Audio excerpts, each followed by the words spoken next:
Chicago guys, हम अपनी मंजिल मकसूद तक पहुंच चुके हैं और अब मुझसे वेट नहीं और मैं फटाफट इस बिल्डिंग के अंदर चला जाऊं। And the building is this one. यो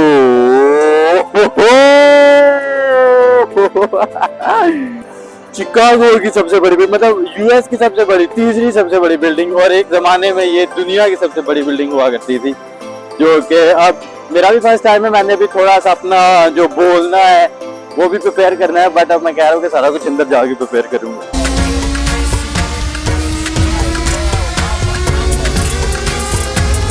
अस्सलाम वालेकुम पाकिस्तान जिंदाबाद जी, शामदीद जी, आनो बगैर रागले बल्ले करे आया वशत के, एंड वेलकम टू शिकागो। आज हम बहुत मजे की जगह पर आए हैं और I am very excited to get in. और आप मेरे पीछे देख सकते हैं, शायद आपको नजर ना आ रहा हो, let me show you. So here it is, you this is the building, this is called Willis tower और हम आज इसके अंदर जाएंगे। So guys, the thing is के पहले जितनी जगह मैंने आपको दिखाई है उन सब पर मैं पहले भी गया हूँ, बट ये स्काईडेक पे आज पहली बार है। और ये यूएस का सबसे बड़ा स्काईडेक है, पूरी यूएस में इससे बड़ी जगह, इससे बड़ा स्काईडेक। स्काईडेक का मतलब कि सबसे ऊंची जगह से शहर को देखना, तो इससे बड़ा स्काईडेक पूरे यूएस में नहीं है। एंड हम अंदर जा रहे हैं। आई थिंक अब आपको बैक कैमरे से चीजें दिखाता हूँ।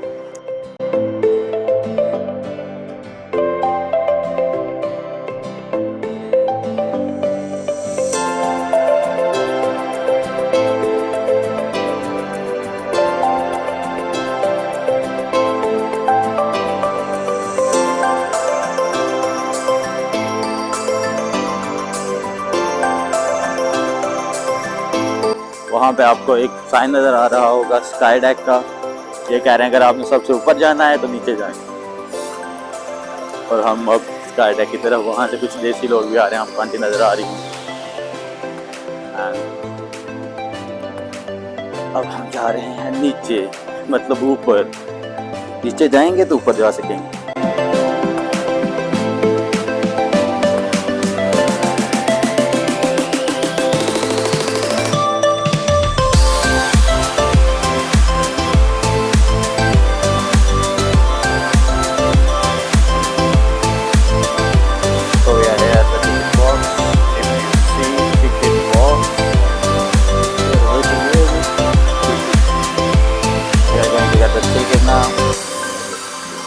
हम यहाँ से टिकट लेने लगे हैं।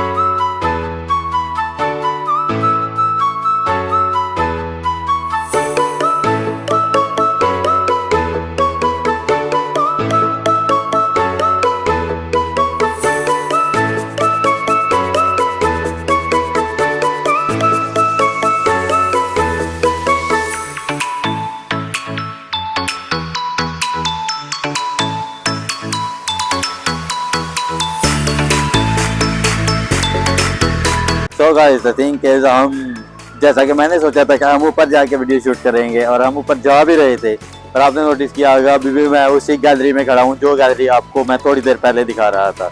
सो ऊपर जाते जाते एक ट्रेजेडी हो गई और हमें वेट करना पड़ गया। ये रीज़न क्या हुई है तो आपको इंशाल्लाह मैं नेक्स्ट वीडियो में बताऊँगा। एज जो पॉइंट मैंने सोचा हुआ था कि जहाँ पर जाकर मैं वीडियो का फर्स्ट पार्ट शूट करूँगा, देन सेकेंड पार्ट दूसरी जगह पर शूट करूँगा, वो पॉइंट भी मैं ऊपर जाके बताऊंगा आपको कि यहाँ पे मैंने सोचा था कि यहाँ पर मैं पहला पार्ट शूट करूंगा, but unfortunately we have to wait, like 3-4 घंटे हमें वेट करना पड़ गया है। सो द थिंग इज, हम स्टोरी स्टार्ट करते हैं। इस टावर का नाम, इस बिल्डिंग का नाम है विलिस टावर। इसको बनाया था सीयर्स ने।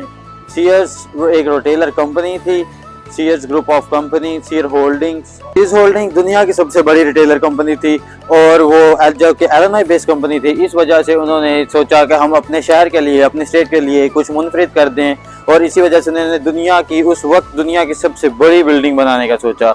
अभी जो कि वर्ल्ड ट्रेड सेंटर न्यूयॉर्क बन रहा था। जैसा कि मैं आपको ये भी बताता चलूँ कि उस वक्त जो कि ये बिल्डिंग 1969 में से बनाने का सोचा गया, तो उस वक्त ज़्यादा जो कि ट्रैफिक थी वो न्यूयॉर्क में थी। शिकागो में इतनी ज़्यादा as compare to New York traffic नहीं थी। तो सीयर्स होल्डिंग ने सोचा कि क्यों ना हम शिकागो को दुनिया की नज़रों में और मुनफरिद कर दें और यहाँ पर दुनिया की सबसे बड़ी बिल्डिंग बना दें। आपको मैं ये भी बताता चलूँ कि ये 25 साल तक दुनिया की सबसे बड़ी बिल्डिंग रही और आज भी ये शिकागो की सबसे बड़ी बिल्डिंग है।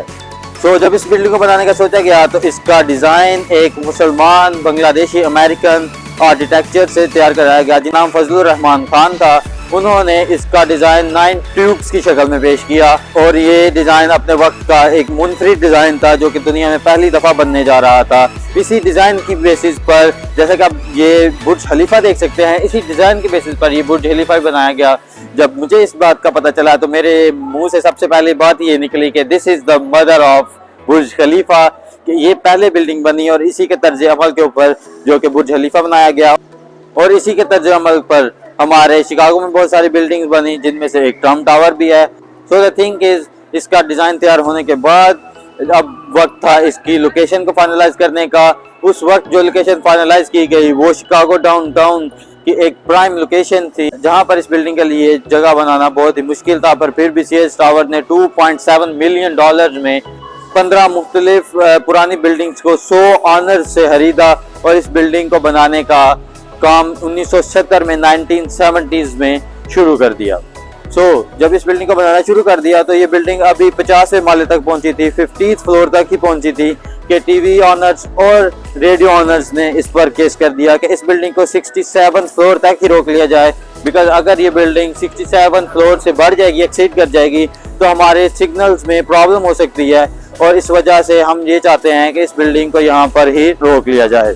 ऑनर्स अभी ये केस लड़ने में मसरूफ थे कि थोड़े ही दिनों में जो कि एक और केस इसी बिल्डिंग पर हो गया जो कि लेक काउंटी और कुक काउंटी के जो गांव हैं, नॉर्थ ब्रूक्स, कोकी, इन इलाकों के जो लोग थे इन्होंने भी इस बिल्डिंग पर केस कर दिया कि इस बिल्डिंग को बनाने में रोक लिया जाए, बिकॉज अगर इसकी वजह से सिग्नल खराब हो गए तो हमें टीवी और रेडियो की सहूलत मैसर नहीं होगी। जज बहुत हैरान हुए, उन्होंने ये कहा कि आप इस बिल्डिंग को रोकने का मुतालबा क्यों कर रहे हैं, क्यों ना आप ये मुतालबा करें कि हमें हमारे सिग्नल्स मिलने चाहिए, we don't care the building बन रही है कि नहीं बन रही।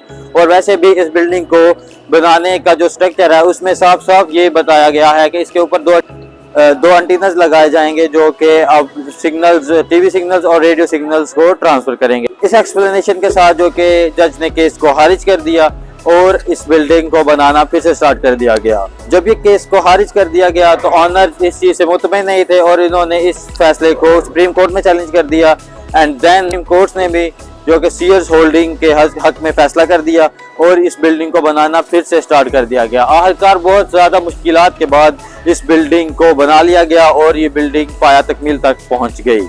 हर बड़े प्रोजेक्ट की तरह ये प्रोजेक्ट भी जो कि बहुत बड़ा कर्जा लेकर बनाया गया, ये कर्जा जो कि 2 कंपनी से लिया गया, एक का नाम मेटलाइफ और एक का नाम AEW था, जिनका कर्जा 2005 तक वापस करना था। हुआ कुछ यूं कि जब ये बिल्डिंग तैयार हो गई तो जैसा उन्होंने सोचा था कि ये बिल्डिंग तैयार होते ही इसकी धूम मच जाएगी, इसकी धूम तो मच गई, बट इसको कोई खरीदने वाला नहीं था, इसको कोई किराए पर लेने वाला नहीं था। ये इस बिल्डिंग को लीज करना बहुत ही ज़्यादा मुश्किल हो रहा था, जो कि इसका कर्जा जैसे मैंने आपको बताया 2005 तक इसका कर्जा इंस्टॉलमेंट में वापस करना था, बट ऐसा नहीं हो पा रहा था बिकॉज इस बिल्डिंग को एक्सपेंडिचर्स इतने ज़्यादा थे। ये बिल्डिंग बनाने के बाद इतनी ज़्यादा महंगी हो चुकी थी कि कोई इसके अंदर आने को तैयार ही नहीं था।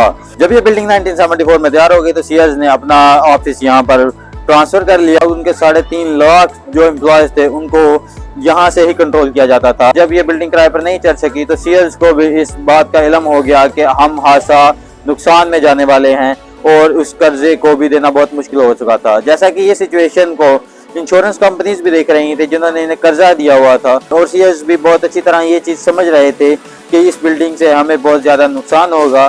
तो इसी वजह से 1994 में सीयर्स ने अपना हेडक्वार्टर यहाँ से मूव करने का सोचा और ये बिल्डिंग जो कि ना चाहते हुए बिकॉज वो कर्जा नहीं दे पा रहे थे और फिर ये बिल्डिंग AE और मेटलाइफ के कंट्रोल में आ गई।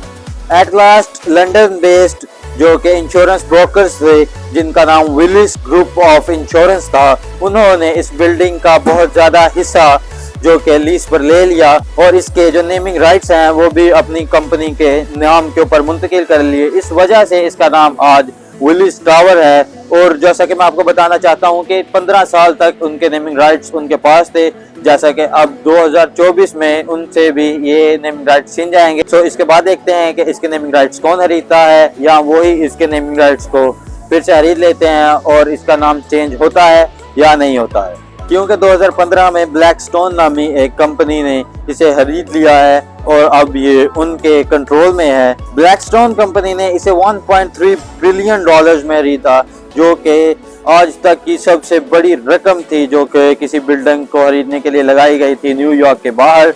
पूरे यूएस में ये सबसे महंगी तरीन बिल्डिंग थी जब ब्लैकस्टोन कंपनी ने इसे इतने पैसों में खरीदा। सो व्यूअर्स, ये थी इसकी बनने तक की journey. That's all for this video. इंशाल्लाह हम नेक्स्ट वीडियो में इस बिल्डिंग के छत के ऊपर होंगे, स्काई डेक पर होंगे और वहां से मैं आपको नज़ारे कराऊंगा इस बिल्डिंग के दूसरे एस्पेक्ट्स जो कि फिलहाल हमें देखने को नहीं मिले, वो भी हम देखेंगे इन द नेक्स्ट वीडियो इंशाल्लाह। मौला अली का फरमान है कि गलती मानने और गुनाह छोड़ने में कभी देर मत करो, क्योंकि सफर जितना लंबा होता जाएगा वापसी उतनी ही दुश्वार होगी। So that's all for today.